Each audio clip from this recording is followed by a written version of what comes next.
te laisse saluer nos téléspectateurs, ceux qui nous regardent. Bonjour. Tout d'abord, je vous remercie pour l'invitation que vous accordez à ma personne. Je salue toute personne qui nous regarde de loin ni de près. Et je salue en particulier ma famille des Parcelles Assainies Inter 12 et celle qui se trouve dans la commune de Moulamp et toute autre personne qui nous suit. Qui te connaissent et qui te reconnaîtront à travers notre écran. Tu es Sérère, tu es Diola? Oui, je suis Diola. Tu es Diola? Oui. On a une Diola ici, une Sérère et un tout couleur. C'est du vrai melting pot aujourd'hui. Hein. Voilà. Après les présentations, on revient sur le plateau. Place à l'actualité. Présenté par Mamadou Ba.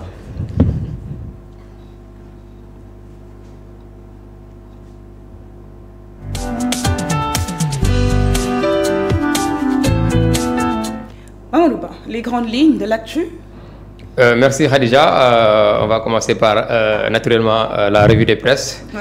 La revue donc des titres avec Sud Quotidien ñi nga xam ne tey jii mu ngi ñuy wax ci lu jëm ci wàllum assemblée nationale ouverture de la session ordinaire unique 2023-2024 sur fond de candidature multiple à la présidentielle moom la Sud Quotidien donc tey jii xëyee di ñuy wax ne nag vers de nouveaux bras de fer maanaam. jàppante mën na foo xew foofu ci assemblée nationale diggante donc les deux pôles yi nga xam ne ñoom ñoo fa dominé maanaam Benno Bokk Yaakaar ak le groupe parlementaire Yewwi Askan Wi donc des groupes parlementaires dans l'œil du cyclone majorité et opposition confondues barre à la une le journal Sud Quotidien ñu ñëwaat ci Walf Quotidien bi nga xam ne également mu ngi wax ci wàllum candidat Benno Bokk Yaakaar ak parrainage di mettre l'accent sur les contradictions socialistes maanaam parti socialiste bi nga xam ne mu ngi ci biir coalition Benno Bokk Yaakaar am na ay ponk yi nga xam ne wala ay décisions yi nga xam ne Benno jël na ko dafa mel ni ñoom ànduñu ci décision yooyu moom la journal Walf Quotidien donc di ñu xamal ci édition du jour.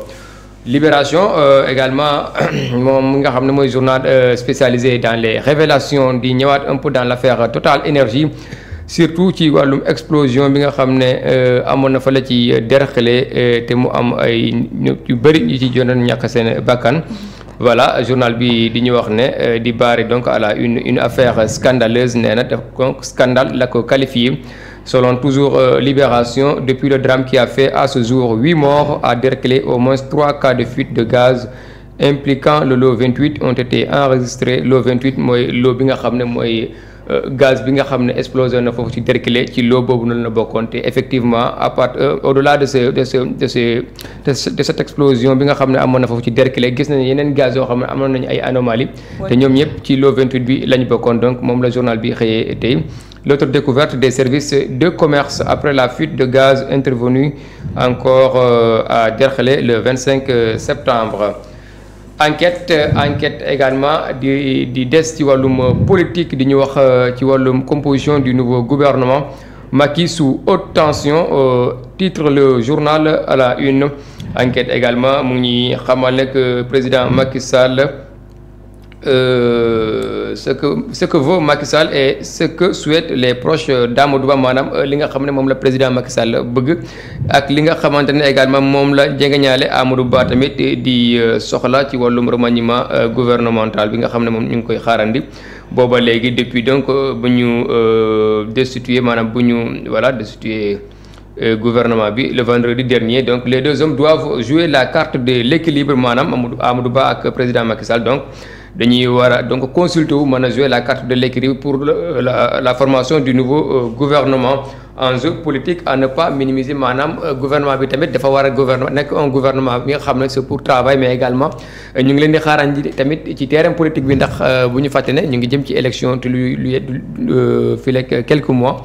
voilà les échos moom mu ngi des ci wàllum Ousmane Sonko ci recours bi nga xam ne def na ko portant donc sur sa radiation des listes électorales Ousmane Sonko fixé jeudi maanaam jeudi prochain la ñu koy fixé si recours boobu noonu la décision très attendue du juge du tribunal d'instance de Ziguinchor donc foofu ci tribunal de Ziguinchor la ñuy defee àtte bi maître El Mamadou Ndiaye entendu sur le fond demain dans l'affaire des faux portant sur un total de 3 milliards de francs CFA boobu ci beneen mbir lay wax ci wàllum donc faux voilà sur wàllum détournement donc lay wax boobu journal Les Échos.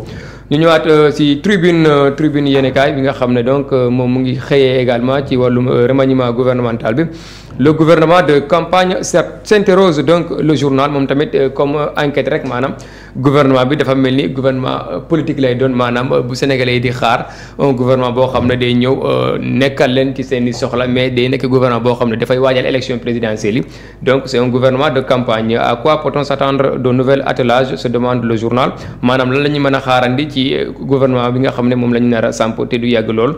Cette nouvelle équipe va-t-elle changer quelque chose dans la vie de góorgóorlu également moom la ñu nekkoon di wax maanaam sénégalais lambda bi nga xam ne moom mu ngi toog di xaar voilà préoccupation bi nga xam ne moom la ñu nekk actuellement di vivre te ñu nekk ay précautions yoo xam ne yu légitime la yu wóor la donc ñoom ana est-ce que gouvernement bi nga xam ne dañu koy teg nii mën nañu répondre donc aux attentes des populations moom la journal bi di samp laaj xam naa ne rek li ci kanam rawul gët dañuy toog xaar. déjà voilà l'observateur moom tamit mu ngi ci wàllum politique Macky et les lenteurs dans les prises de décision maanaam Macky Sall très souvent décisions yi nga xam ne les décisions majeures yi nga xam ne war na ko jël très souvent dafay jël temps pour mu jël décision yi mu ngi mel ni question troisième mandat toog na fi lu yàgg nit ñi dinaan day def du def finalement ci fin bi la mujjee annoncé ko du def là également gouvernement bi tamit bu ñu ko dissoudre depuis vendredi dernier booba léegi ñu ngi xaar est-ce que kañ lay defaat beneen gouvernement kañ lay choisir beneen équipe gouvernementale bi maanaam temps boobu noonu moo tax journal bi di wax ne Macky et les lenteurs dans les prises de décision diagnostic d'un retard à l'allumage maanaam décision yi nga xam ne war na ko jël tamit nag ay décisions yu am solo ci wàllum doxalinu réew mi day toog lu yàgg laataa muy jël décision yooyu noonu bés bi le jour également moom mu ngi des ci octobre rouge maanaam xam nga ñu ngi ci octobre mois d'octobre bi nga xam ne chaque année voilà Sénégal fii dañuy def ay sensibilisation pour voilà wàllum lutte voilà du cancer du sein voilà yooyu yëpp voilà mu ngi ci voilà moom ci foofu la taxawee tey ji foofu la xëyee donc l'assassin jeu de mots la maanaam l'assassin pour on peut parler du cancer du sein bi nga xam ne ak ravage yi nga xam ne mu ngi koy def fii ci réew mi mais également un peu partout à travers le monde voilà 1817 nouveaux cas de cancer du sein par an avec 951 décès maanaam mooy chiffres yi nga xam ne moom la bés bi di ñu rapporter tey jii ci wàllum cancer plaidoyer pour une approche féministe du cancer. ñu ñëw un peu donc je pense que voilà on a épuisé l'ensemble des journaux qui nous sont parvenus ce matin ici à la rédaction Madère Post ñu des un peu sur bés bi nga xam ne également mu ngi wax ci yeneen aspect lu ci jëm ci wàllum mais toujours dans ci wàllum santé Dakar capitale des grands défis de la santé moom la journal bi affiché à sa une rentrée parlementaire également maanaam ci assemblée nationale bi tamit journal bi ñëwaat na ci le 14 jours de Yewwi voilà moom la journal bi rapporté Kalidou Diallo en route vers Karim ancien de la génération concrète maanaam parti démocratique sénégalais xam nga ne ñu ngi lancé opération ñibbisi depuis quelque temps donc ñu bëri ñi nga xam ne ñu ngi woon ci parti bi ci ñu demoon voilà ñu ngi ñëwaat comme Mayoro Faye mi nga xam ne moom moo représenté woon fale ci Saint-Louis moom ñëwaat na ci parti bi journal bi di ñuy xamal ne également kii di Kalidou Diallo nekkoon fii ancien ministre de l'éducation nationale sous l'ère Wade moom tamit mu ngi ci yoonu ñëwaat donc ci biir parti bi. Le PDS revient en force. Bien sûr ils sont en train en tout cas de travailler pour voilà la réunification maanaam le retour des anciens. Tout à fait voilà maa ngi lay jaajëfal Mamadou Ba xibaar yi am na solo lool ñu dellusiwaat ci suñu plateau maintenant place à la devise et la météo.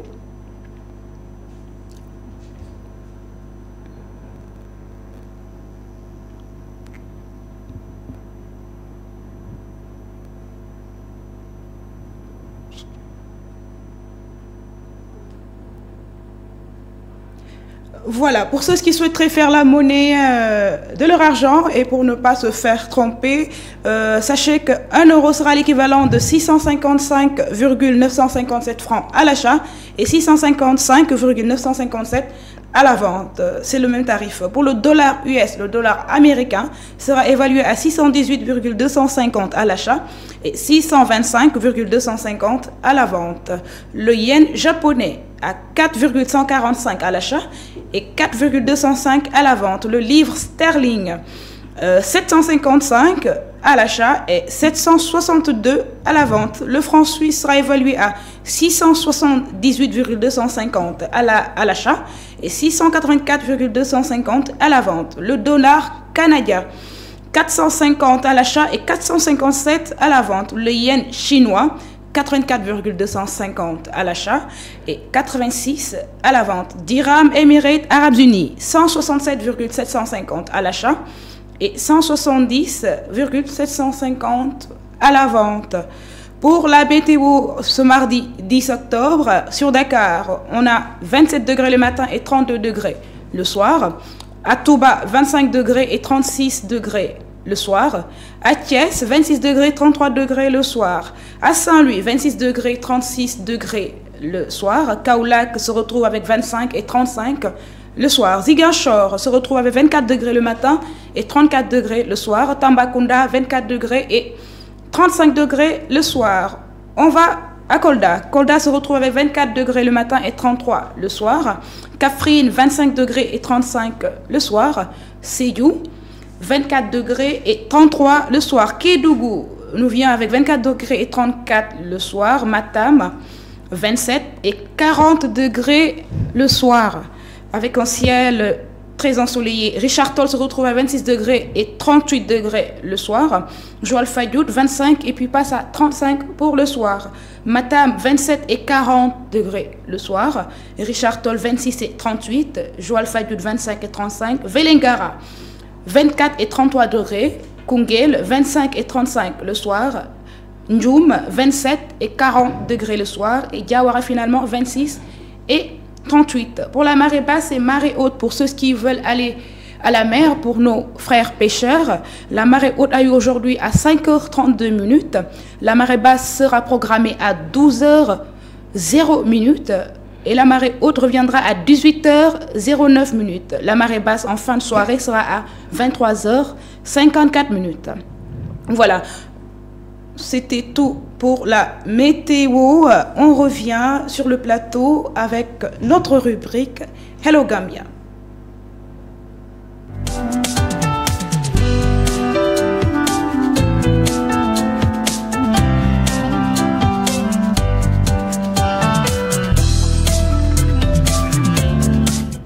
Thank you guys, Gambian people, for watching us. Today we're gonna talk about the relationship between Senegal and Gambia and the story of Gambia. Let's start with the Senegambia Confederation. Is the union which brought together between 1982 and 1989 two West African countries, Senegal and the Gambia, in order to promote the cooperation between the two nations, especially in the field of foreign affairs and international communication. For Senegal, this includes opening up Casamance, a region of southern Senegal, partially isolated from the rest of the country by Gambian territory. The Gambian shares historical roots with other Western African countries that experienced the practice of slave trade. The slave trade was responsible for the establishment and maintenance of a colony on Gambian River. First by the Portuguese, during which time the country was called a Gambia, and later by the British in 1965. The Gambia gained independence from the United Kingdom since the proclamation of the Republic in 1917. Yes, that's it. The Gambia has their three leaders: the President Dawda Jawara, who ruled the country from 1917 and 1994 before Yaya Jammeh seized power in a coup as a young man army officer. On December 1st, 2016, Adama Barrow won the presidential election by outgoing President Yahya Jammeh did not recognize his effort. A delegation from ECOWAS, of which Gambia is a member state, attempted to resolve the situation peacefully. But following the failure in negotiation on January 19, 2017, the Senegalese army intervened in Gambia and following the vote, a resolution by the United Nations, UN. On the evening on January 21st, Yahya Jammeh decided under pressure from the UN and neighboring countries to leave the Gambia and go into exile to Equatorial Guinea. The decision will now allow to Adama Barrow to exercise power. Thank you so much. That was all. Mamadou Ba, tey dama leen indi woon histoire Gambie. Dama war dem Gambie rek dem jàngi jàngale ndax li nga wax nii moom. jar na ko de, c'est vraiment une langue passionnante. Donc aujourd'hui, on a fait que découvrir l'histoire de la Gambie. Ces trois présidents, comment ils ont suivi. Ils ont vraiment un modèle politique qu'il faut vraiment suivre. La Gambie? Tout à fait, tout à fait. Bon. Plus ou moins, ça reste quand même un débat. Parce que tu parles de la politique gambienne, quand même, de l'histoire politique de la Gambie. Mais ça reste un pays, je veux dire, très riche en termes de culture. Justement. Ndax boo seetee Gambie ak Sénégal daanaka même c'est le même peuple, hein. C'est juste une colonisation moo fi jaar rek balkaniser les deux États là. Yeah, it's something like the same country. Mais boo xoolee histoire peuple yi yëpp yow déjà tu peux avoir des parents là-bas, man mii maa ngi am ay parents. Tout à fait. Tamit du ñàkk Casamance bi am fa ay parents, donc c'est le même peuple en fait, les mêmes cultures, voilà. Politiquement, c'est une histoire de colonisation là, mais même peuple là. C'est important. Voilà, on revient sur le plateau avec le thème et notre invité du jour.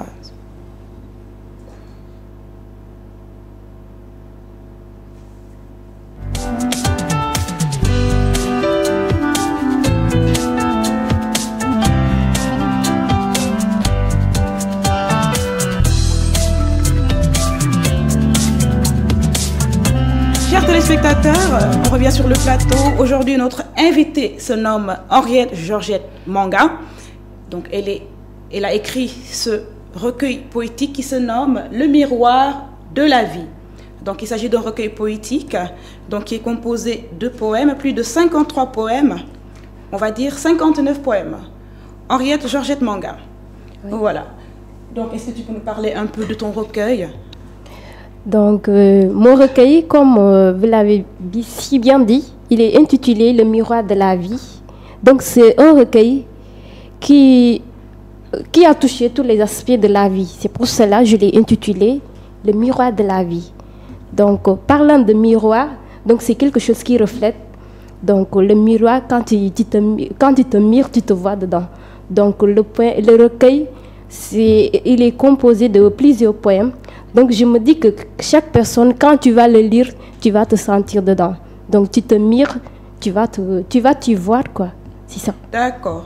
Si je comprends bien, il s'agit d'une rétrospection, un miroir. Quiconque se regarde à travers ton recueil peut s'y trouver. Exactement. Tu traites de différents thèmes. Par exemple, j'ai lu ça, j'ai vu la mort, le bonheur. Même l'immigration. Tu as même parlé de l'immigration qui porte sur notre thème d'aujourd'hui. Avant d'arriver là, est-ce que tu peux nous lire un poème et essayer de nous expliquer un peu qu'est-ce qui t'a inspiré? Je te laisse le choix. Si je parle un peu de mon premier poème intitulé Mes écrits. Là, je parle un peu de ma passion d'écriture. Tu vas nous le déclamer d'abord? D'accord. Il est intitulé Mes écrits. Donc, vois-tu l'art de ma plume d'or, remplie de couleurs comme celle des pans. Ah oui, les pans du palais, le palais de mon âme, l'inspiration mon âme. Pétri de mots que je vous livre un espoir qui fait vivre, entre pleurer et rire, de souffrance en résistance. J'avoue vivre à l'essence d'homme. Pourrais-je m'envoler un jour sans ma plume? Vous qui les lisez, vous qui les comprenez. Sachez donc que je vous dévoile les vices et vertus de la vie. Une vie de la pensée, une pensée de liberté, une liberté de rêve. Ouvrons-nous à l'humanité et profitons de cette beauté que nous offre la nature, qui nous intègre dans la science et que la science nous rapproche de plus aux lettres. Donc c'est un poème qui parle un peu de ma passion d'écriture, de comics que moi je me suis inspirée. Donc je parle un peu de ma plume d'or, donc qui est remplie de couleurs comme celle des pans, tout ça. Tout à fait. Oui, les pans du palais, le palais de mon âme et l'inspiration qui est mon arme. Donc tout écrivain doit pouvoir s'inspirer pour pouvoir écrire. Donc je me suis basée de l'inspiration. Donc sur l'inspiration, je me base sur les faits. Quand il y a un fait, donc je m'inspire sur cela. Dans la société. Dans la société, oui. Donc c'est pour cela quand il y a un événement, un fait, donc je me focalise sur l'événement pour pouvoir écrire. Donc c'est pour cela que j'ai regroupé beaucoup de thèmes. Et là, dis-moi, quels sont les moments dans lesquels tu t'inspires beaucoup plus?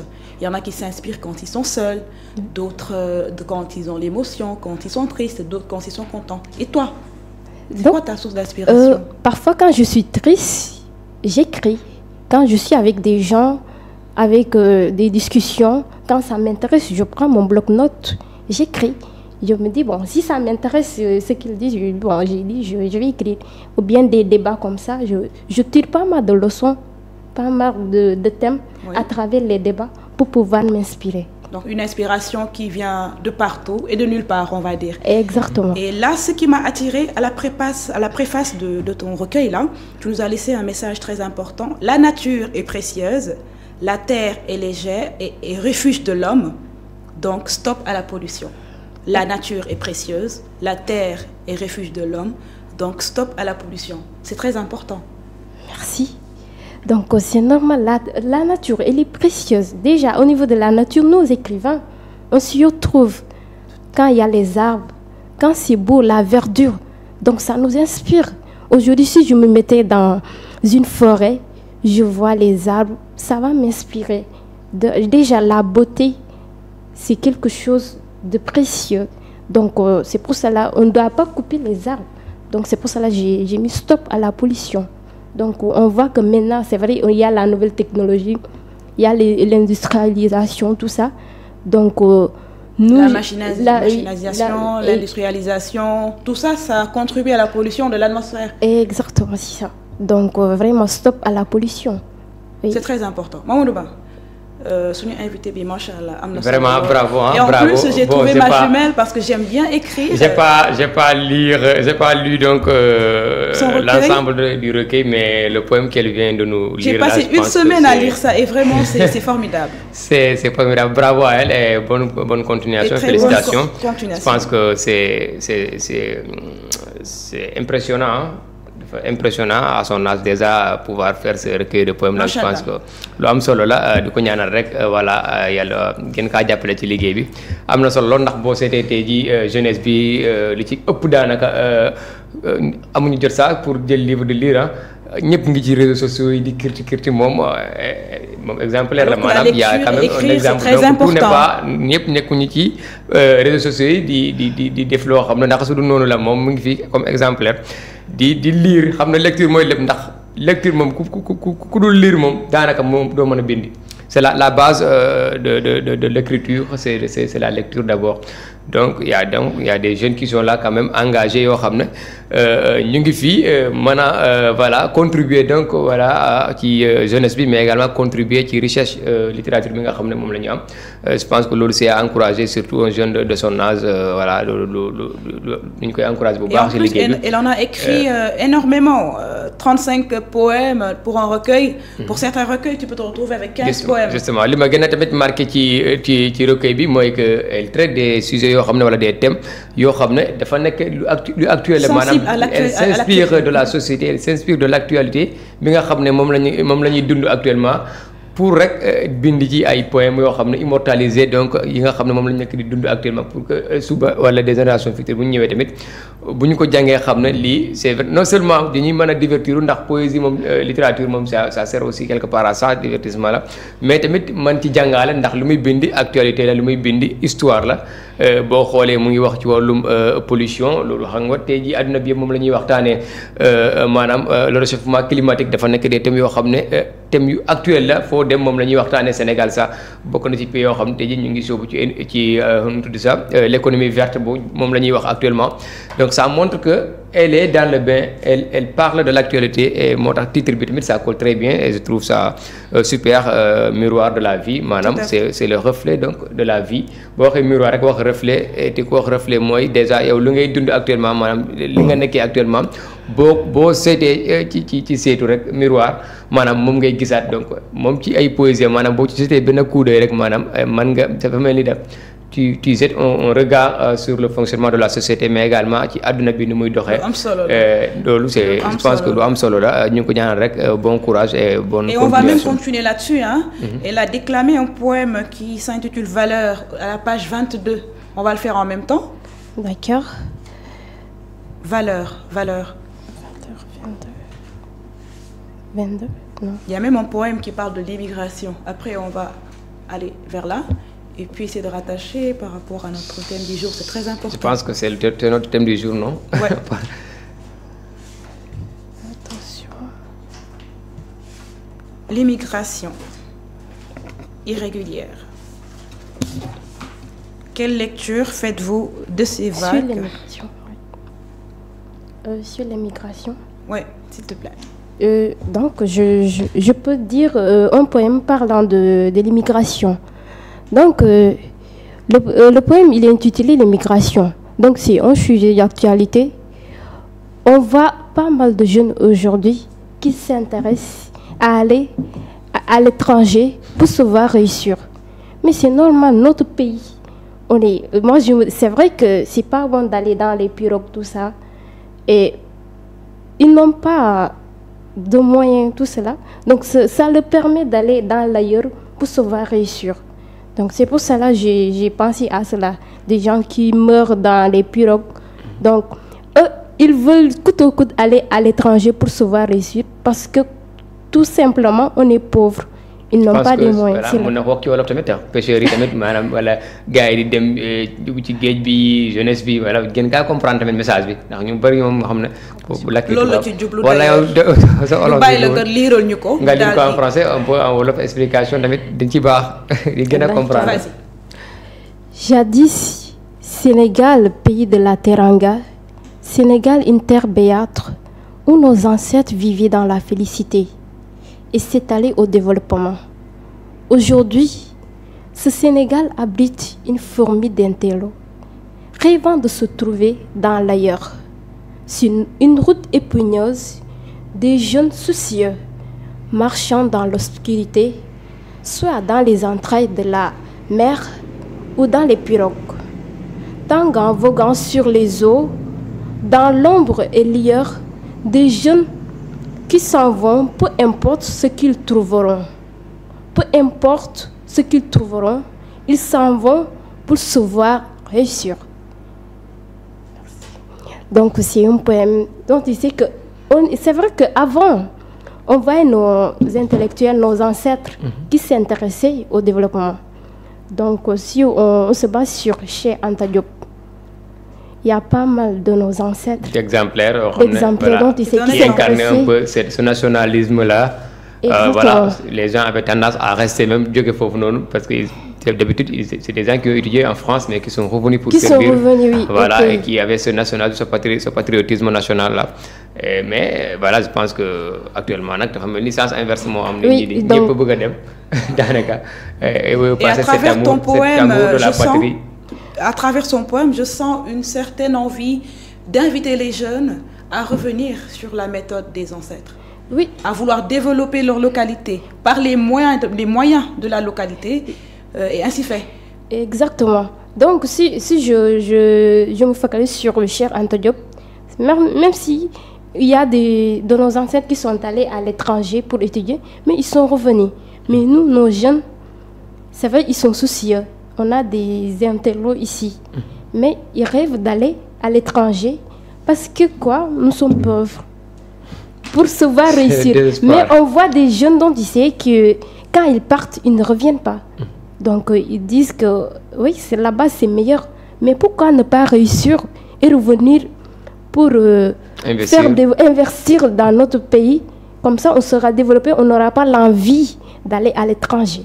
Je pense que c'est un message en sensibilisation là, madame, un poème qui sensibilise quand même cette jeunesse pour tey jii daanaka ñu bëri dañoo perte espoir jàpp nañu ne fii moom boo fi toogee doo mën a réussir carrément donc il faut nga dem rek faaw nga dem rek ci occidentaux yi pays occidentaux yi daanaka suñu tudd sax ce mirage occidental bi nga xam ne tey jii moom moo dominé suñu jeunesse bi tamit il faut quand même ñu def ci liggéey boo xam ne sensibilisation bu baax nit ñi xam ne mën nañ toog fii jàngee fii màggee fii tekki fii tamit ndax y a des exemples yoo xam ne tey jii ñu bëri yoo xam ne des modèles de réussite Sénégal fii yoo xam ne voilà bon fii la ñu amee lépp seen teraanga bi yëpp fii la ñu ko amee fii la ñu jàngee fii la ñu commencé seen business fii la ñuy amee seen lépp donc c'est des modèles de réussite yoo xam ne il y en a en pagaille dans ce pays là donc pourquoi pas ne pas donc voilà s'inspirer de ces gens là xam ne tout est possible voilà lépp mbir mi moom l'essentiel c'est que faut nga am courage bi tamit ndax même fale il faut nga am courage ndax liggéey moom da ngay liggéey un peu partout amul fenn foo xam ne da ngay dem rek ñëw rek voilà lépp changé nga nekk dans un Eldorado parfait loolu moom je pense que même aux États-Unis ça n'existe pas. Même dans les pays voilà riches, il faut nga ñafante il faut nga nangoo liggéey il faut nga ñeme te loolu boo ko defee je pense que voilà même si c'est encore beaucoup plus difficile ici ndax boo seetee conditions yi bokkul voilà loolu yëpp am na xam nañu ko mais tamit voilà boo ci defee li nga war a def yëpp incha allah am nañu yaakaar ne voilà ndax am na ñoo xam ne def nañu ko te réussir fii donc pourquoi pas les autres tamit ndax voilà mais tamit jàpp ne rek voilà faaw ñu dem quelque part je trouve ça c'est un problème d'état d'esprit boo xamante ni suñu jeunesse bi voilà moom la ñu yor ndax avec les réseaux sociaux tamit di nga yor sa téléphone dugg France dugg ci benn place bu luxe rek. ñëw def snap waaw l'influence des autres nit ñi waaw ñëw def snap def affaire nii di ko sànni ci plateforme yi gars yi toog fii di ko gis ñu nekkee fii ak coono bi foog na yow yaa ngi aljanna fekkee ne yow benn instant de kii rek benn 30 minutes rek nga déplacé wu dem def voilà benn affaire shopping nii. waaw Mamadou Ba nga baal ma dagguma la waaye man dafa am lu ma jaaxal. Personnellement dañu naan Georgette moyen amul liggéey amul les temps sont durs mais on voit des jeunes qui réussissent quand même à réunir une certaine somme 5 millions 10 millions pour traverser pour aller vers d'autres pays maintenant c'est une certaine incompréhension dire que on n'a pas les moyens dëkk bi dafa metti liggéey amul te bu dem jotee di nga lijjanti ba jéggaani sa réew dem feneen boobu moyen boo ñafee woon noonu ba am ko tamit Mamadou Ba ñu baal ma. waaw moom laa lay wax xam nga wax naa la investir fii j'ai l'impression que c'est un souci d'image. xam nga wax naa la état d'esprit la maanaam nekkul question de voilà moyen la ndax ku mën jël ay 600 000 700 000 ba ay millions. 5 millions ngir rek investir ko ci yoon maanaam mën a dem rek bu fekkente ne géej bi ngay jël parfois dafay jël ay 600 ay 700 millions am na ñoo xam ne yoonu Nicaragua dégg naa ni c'est des millions lay kii c'est des millions lay coûter donc ku mën a jël xaalis boobu noonu dugal ko voilà. def ko ci yoon maanaam voyager xam naa ne mën naa wax ne boo jëloon xaalis boobu ñeme def investissement fii sa réew je pense que li ngay yóot fële maanaam li nga yaakaar ne boo demee Europe wala États-Unis da nga ko am foofu xaalis boobu boo ko investir mën nga am lu ëpp loolu ndax on a dit des gens ici yoo xam ne fii moins que des millions yi nga xam ne moom la ñuy def ci yoon yi moom la ñu utiliser fii investir ko commencer tout bas ba tey jii c'est des modèles yoo xam ne moom daanaka bu ñuy wax réussir Sénégal fii ñoom la ñuy citer donc pour man nekkul question de moyen kese c'est vrai que voilà réew mi métti na du Afrique kese daanaka mën nañu wax monde bi moo demee noonu actuellement ndax dañoo nekk ci contexte mondial boo xam ne bu compliqué ñu jóge ci ay crise yoo xam ne voilà le Covid-19 bi jaar na fii monde bi yëpp di ko subir également la guerre russo-ukrainienne tamit boo xam ne am na ay impact économique ci ñun surtout en Afrique yoo xam ne dañuy faral di exporter lu bëri yoo xam ne foofu lay transiter donc loolu yëpp affecté na suñu économie c'est vrai que nit ñi sonn nañu prix yi yëpp yéeg na mais boo mënee toog fii lijjanti ay 600 000 700 000 ay millions saa nga lijjanti ko fii Sénégal fii jël xaalis boobu noonu bëgg kaa investir ci voyage boo xam ne voilà xamuloo saa fan lay mujjee ndax léeg-léeg voilà yàlla tere géej bi tamit dafa métti xam nga très souvent ay naufrage lay mujjee yooyu pour man il faut nit ñi gën a liggéey ci sensibilisation ndax pour man sensibilisation mooy tax tey jii jeunesse bi xam ne reprendre espoir ndax ñu bëri dañoo perdre espoir jàpp nañu ne fii moom mënoo fi réussir moom lañ jàpp en fait moom. Ça commence par cette confiance en soi, par cette fierté que tu as envers ta nation ou bien ton pays. Reconnaître que tu peux être quelqu'un qui peut relever l'économie de ton pays. Mais on pense que ñun jeunes yi dem bitim réew ñu dégg ne Mamadou Ba mu ngi États-Unis wala mu ngi fële ci France c'est comme un luxe. Ressentiment là en fait xam nga ressentiment boobu noonu. L'entourage aussi dafay jouer ci loolu. voilà loolu yëpp voilà c'est des questions yoo xamante ji dafay pousse nit ñi nekkul kese économique kese la maanaam y a tellement de choses yoo xam ne facteurs yoo xam ne externe ci biir société bi mais ci biir kër yi sax ngay gis koo xam ne voilà ay jigéen yi wujjante xaw ma lan kii doomam dem toog foofu di yónnee sax fin du mois kii doomam nekk fii. di reyante def ambulant wala di reyante di ñafe. xam nga loolu yëpp dafay jouer léeg-léeg ci seen wax yi soof yooyu noonu ngeen baal ma ci kaddu gi mais léeg-léeg ci seen cokkaasante yooyu noonu kii mën na gis boppam sax léeg bu dem jaral ko lépp xaalis sax voilà lépp xaalis jox doomam tamit moom tamit mu bravé te xam nga loolu yëpp pour man c'est psychologique yoo xam ne dañ ci war a liggéey ñu xam ne réussir ça loolu dépendrul nga dem Europe wala nga dem feneen mën nga toog fii réussir ba ñee soxla la sax mais ñaata sénégalais yoo xam ne fii lañ nekk tey jii Nations Unies leen di soxla ñoom ñooy jóge fa la ñëw jëlee leen fii ñaata sénégalais yoo xam ne tey jii fii lañ toog def seen investissement def seen lépp fii te tey jii daanaka fépp fu ñu dem ci monde bi dañu leen di respecté te loolu lu ñu am loolu Sénégal fii la ñu ko amee te Sénégal moo leen may loolu donc le Sénégal tamit resté un pays attractif ndax européens dañuy jóge Europe ñëw fii di investir lu tax c'est parce que xam nañu ne fii il y a quelque chose quand même voilà am na potentiel donc kenn du jógee ay France yooyu ay yeneen pays yoo xam ne tey jii c'est des pays yoo xam ne jàpp nañu c'est des pays développés ñu jógee foofu bàyyi si réew yooyu noonu ñëw Afrique di fi investir ñëw Sénégal di ci investir c'est parce que am nañu potentiel bi y a quand même moyen on peut se faire profil ici donc ñun tamit pourquoi pas ñun ñu xam ne mën nañu ko def investir c'est nous d'autant plus que on est chez nous quand même fii ñun ñoom suñu Sénégal la suñu Afrique la donc ñun africains ñoo war a xam ne Afrique ñun ñoo ko war a liggéey amul kenn koo xam ne tey jii dafay jóge feneen ñëw fii di liggéey di ñu liggéeyal boppam lay liggéeyal donc ñun ñoo war a toog xam ne gëm suñu réew gëm suñu bopp xam ne ñun ñoo war a toog fii liggéey réew mi bu baaxee ñun la bu bonee tamit ñun la ndax ñun ñooy sénégalais ñeneen ñi c'est des étrangers bu tàngee wala bu bonee rek dañuy jël seen bagage rek. anglais bi di naan the pride la fierté. we have to be proud of ourselves. fierté bi dafa baax patriotisme de notre culture. patriotisme nekkul lu ñuy clamer nii ci médias yi wala di ko wax partout. on agit da nga koy incarner maanaam ki la gis xam ne carrément voilà kii moom patriote la mu ngi commencer ci li ngay lekk. mu ngi commencer ci li ngay sol. mu ngi commencer tamit voilà ci sa comportement yooyu yëpp nekk na tey jii loo xam ne te ñun ñu koy négliger te dafa nekk loo xam ne lu am solo la ngir développement benn pays te ñun dañu koy négliger fii lépp suñu lépp dañu koy exporter dañu koy importer kii exporter j'allais dire maanaam bitim réew lay joxe importer. am na solo Henriette. Tu es un peu d'accord avec moi. On a beau compatir, c'est dur, nos frères s'en vont, mais l'argent qu'ils dépensent pour se déplacer, pour voyager, cet argent peut servir à quelque chose dans leur pays. Ils peuvent même fonder une entreprise et aider d'autres jeunes, d'autres de leurs frères ou sœurs à intégrer ces entreprises-là. Des fois, c'est pas tellement compréhensible. Bon, c'est vrai que c'est un peu complexe, c'est dur, mais je comprends aussi nos frères qui se donnent pour aller réussir à l'étranger. Vous savez pourquoi? Notre pays est tellement pauvre. Donc si on voit que c'est vrai que il y a la pression des parents. Si on voit aujourd'hui un homme, il se dit que oui, il va épouser une femme. On lui dit que toi tu es pauvre, tu peux même pas prendre en charge de la femme là. Vous savez, ça pousse à la personne d'aller. Il y a des gens qui ont essayé de travailler, mais après ça n'a pas donné. C'est pour cela que d'autres même se donnent pour aller là-bas. Je le comprends. Parce que on voit que nos ressources humaines sont mal réparties. Donc, je lance aussi à notre gouvernement aussi de voir notre manière de répartir nos ressources. Parce que ça pose problème. Si on voit que si ils installaient déjà, si on avait des usines, déjà, ça allait nous pousser. Parce que si on installait des usines, on allait voir que ça allait rapporter déjà les industries. 1000 emplois, si on recule 1000 employés et tout ça. Donc, c'est ce qui nous manque aussi. D'accord. Je suis d'accord avec le recrutement des entreprises, mais l'entrepreneuriat, c'est quelque chose qu'on doit promouvoir, Mamadou Ba. Faut pas attendre que l'État te donne du travail. Tu as des idées, faut les concevoir, les écrire et mettre en place. Petit à petit, ça grandit. Donc, je parle comme ça parce que je suis jeune. Hein. Am na foo xam ne moom d'accord naa ci ak yéen ndax tey jii moom ak loo mënta wax.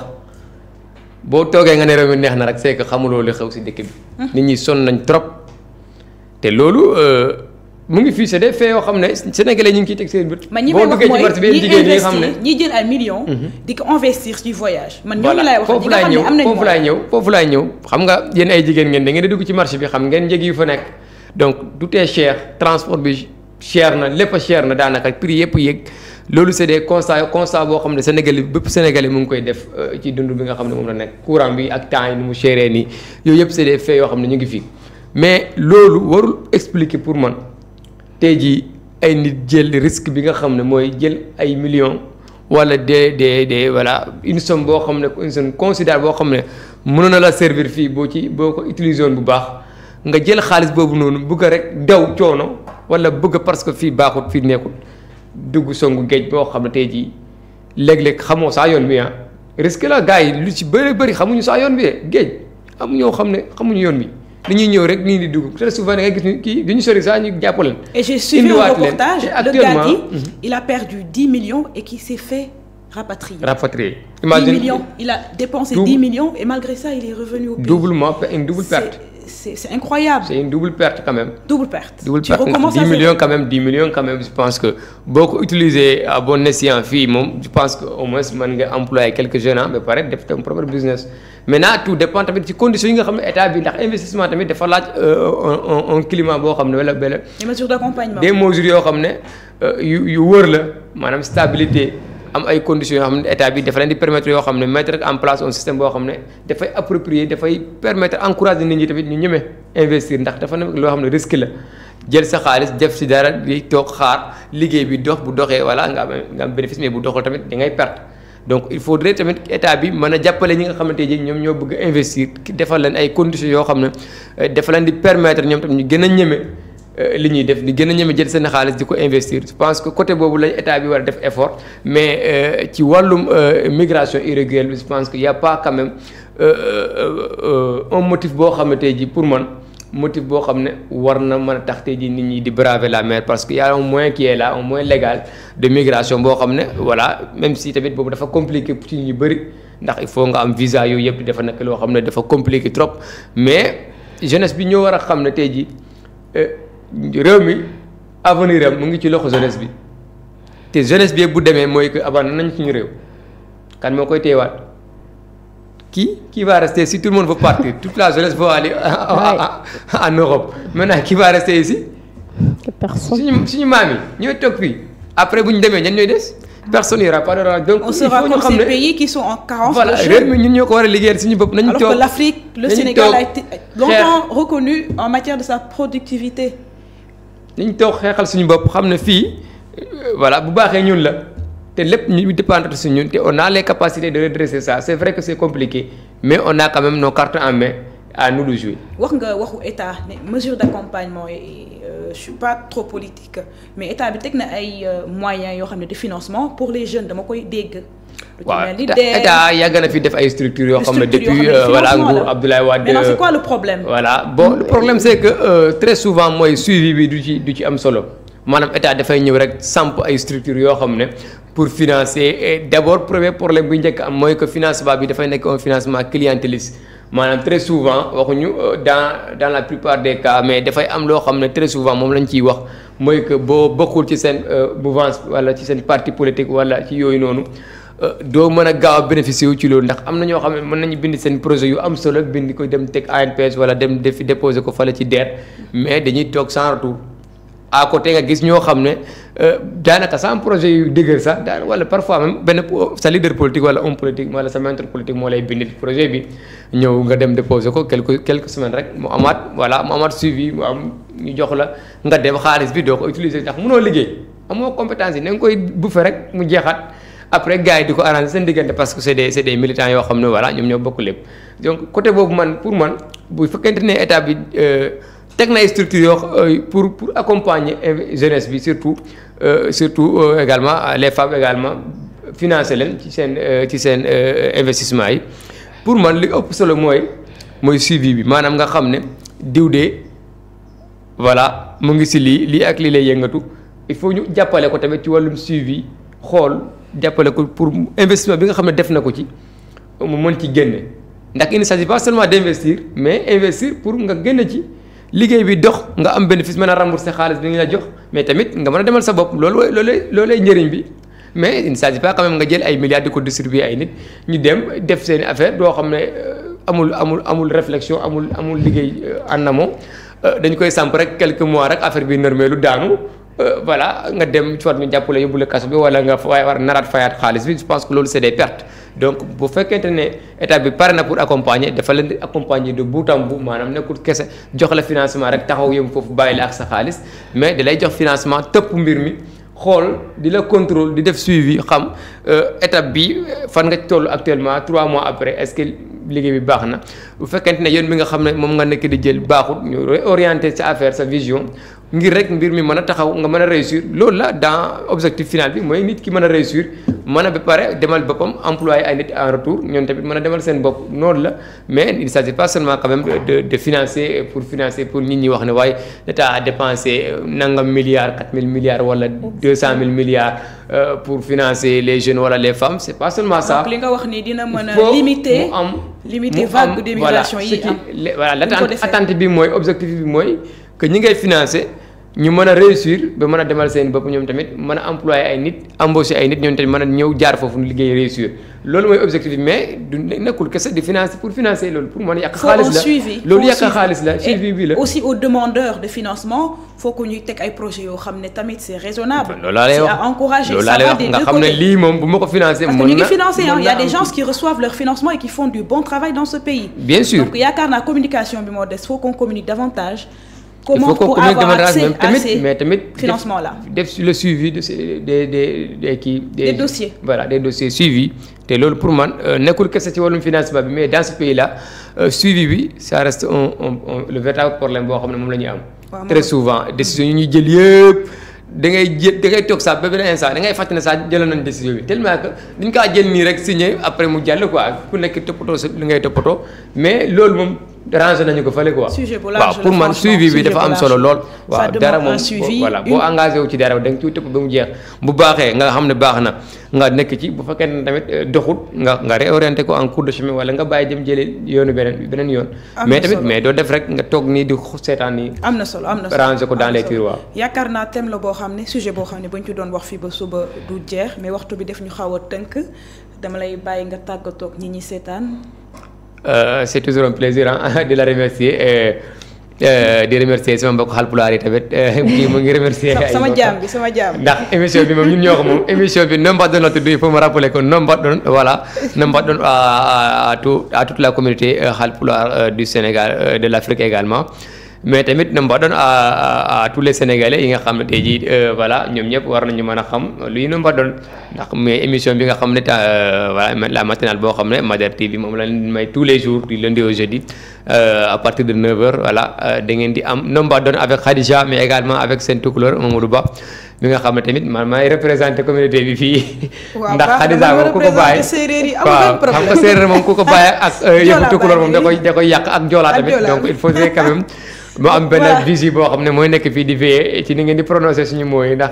waaw baax na dinaa évoluer incha allah ci côté boobu Georgette. Oui. Je te laisse dire ton dernier mot à ceux qui nous regardent. Merci d'abord encore. Et je remercie toute personne qui nous suit. Donc je salue de passage encore ma famille que j'aime beaucoup. C'est bien. Ma mère, mes cousins qui sont là aux parcelles à l'unité 12. N'oublie personne, hein, ils vont se fâcher. Oui, Noah, Andina, Yata, Yandé, ta mamie. Et Jean-Charles. Il faut parler en Diola. D'accord. Il y a des casafou. Et comme il y a des lampe, des safou. Merci, Bundi, tout comme moi. Donc, il y a des casafi pauvres. Des duquets bolok mandukane. Donc, d'y encourager, d'y nyananam pauvre. Ni il badjo di hakil. Je salue de passage aussi mon papa Daniel qui est à Kolda, qui est mon premier fan, je peux dire, et mon papa Théodore Lambal, Père Simon, les sœurs Piaris aussi qui m'ont toujours accompagnée. Donc j'étais à l'internat, donc elles se sont beaucoup données pour moi. Donc je pense tout le temps à elles. Je me dis qu'elles sont très fières. Elles sont très fières de moi. Salut à toute la famille. Donc je salue tout le monde, tout le monde. Ça fait un plaisir de t'avoir sur notre plateau et je crois que je vais t'inviter à nouveau. C'est très intéressant de partager avec toi une émission. En espérant qu'elle revienne avec un autre recueil. Entre-temps, elle va nous amener un autre livre. Il y a pas mal de surprises qui sont en cours. Justement, on fera la suivi, Inch'Allah. Wa mbokk yeeg xarit yi ñu doon seetaan li leen indiloon ci seen matinal Nombadoon. J'espère que le programme vous a beaucoup plu. On se dira demain, même heure, même chaîne. Pour nos frères et amis gambiens, thank you so much for watching us. Catch you tomorrow, same hour, same channel. Thank you. Goodbye.